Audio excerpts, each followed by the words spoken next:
بسم الله الرحمن الرحيم. النهارده بقى عامله لكم حبه فول بيتي، والله العظيم دمستلكم بقى حبه فول سهلين جدا جدا جدا. وبصوا بقى على الطعم. والله العظيم احلى من اي مطعم فول ممكن تاكلوه. فول رهيب جميل قوي قوي، زبده. لو عايزين بقى تشوف انا ازاي عملت طبق الفول التحفه ده، خشوا يلا اعملوا اللايك والاشتراك في القناه، ويلا بينا نشوف الفيديو انا عملت ازاي طبق الفول القمر ده. عشان ندمس الفول بتاعنا كل اللي محتاجينه نص كيلو فول. بصوا يا جماعه، هاتوا الفاتح مش الغامق. انا نقعاه من بالليل للصبح، لازم ننقعه ونغسله حلو قوي. الحبايه بتنفش. بصوا انا جايبه نص كيلو كمان، بصوا تبقى الحبايه قد ايه. انا بس عايزه اوريلكم الفرق بين ده وده. بصوا الحبايه دي صغيره ازاي اهي، هي دي نفس لما تنقعد. بصوا بتنفش ازاي. هاتوا الفاتح عشان الفول بتاعكم يبقى فاتح مش غامق كده، يبقى لونه حلو. هعمل ايه؟ محتاجه ايه عليا؟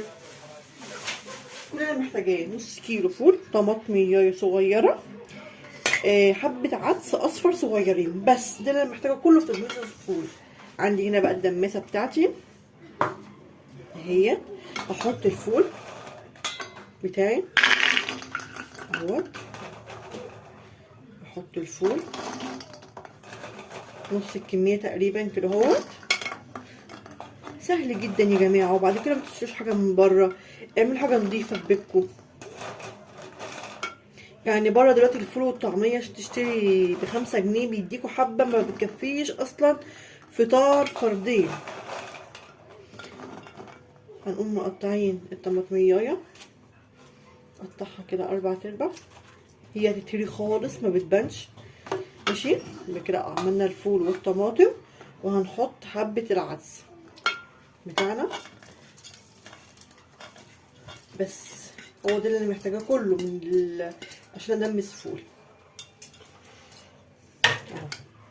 فول وعدس وطماطمية، واحط بقيه كميه الفول. انا كده حطيت الفول والطماطمية والعدس. كل اللي انا هعمله هغطيه بالميه، واقوم حاطه عليه عصره نص ليمونه.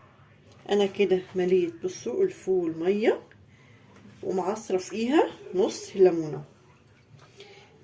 ليه بعصر نص ليمونه؟ عشان مهما كان الفول يكون ابيض وما يغمقش خالص منك، يبقى كده فتح ده بتاع ايه، محلات الفول اللي بره. ماشي. كل اللي انا هعمله هحطه على النار مسافه ما يغلي، اقوم عامله النار شعله شعله بالظبط. هيستوي بياخد تقريبا من ساعتين لساعتين ونص سوا. يبقى انا حطيت عدس، فول وعدس وطماطمية، وغطيت الفول ميه. بعد كده عصرت نص ليمونه وحطه على النار. يا دوبك الميه هتغلي هوطي النار زي الشمعة بالظبط، واسيبه بقى يغلي براحته. لو احتاج ميه بحط ميه مغليه. يعني هو لو احتاج ميه، شفتوني ان الفول محتاج ميه تاني، حطوا ميه مغليه. وكده انا قلت لكم كل حاجه نعملها في الفول. هسيبه بقى يستوي براحته، وهرجع اوريهولكم بقى شكله عامل ازاي. انا كده الفول بتاعي جاهز. بصوا يا جماعه استوى ازاي. بصوا شايفين الفول عامله ازاي، مستويه جدا جدا. هعمل ايه بقى في الفول ده عشان ايه اظبطه؟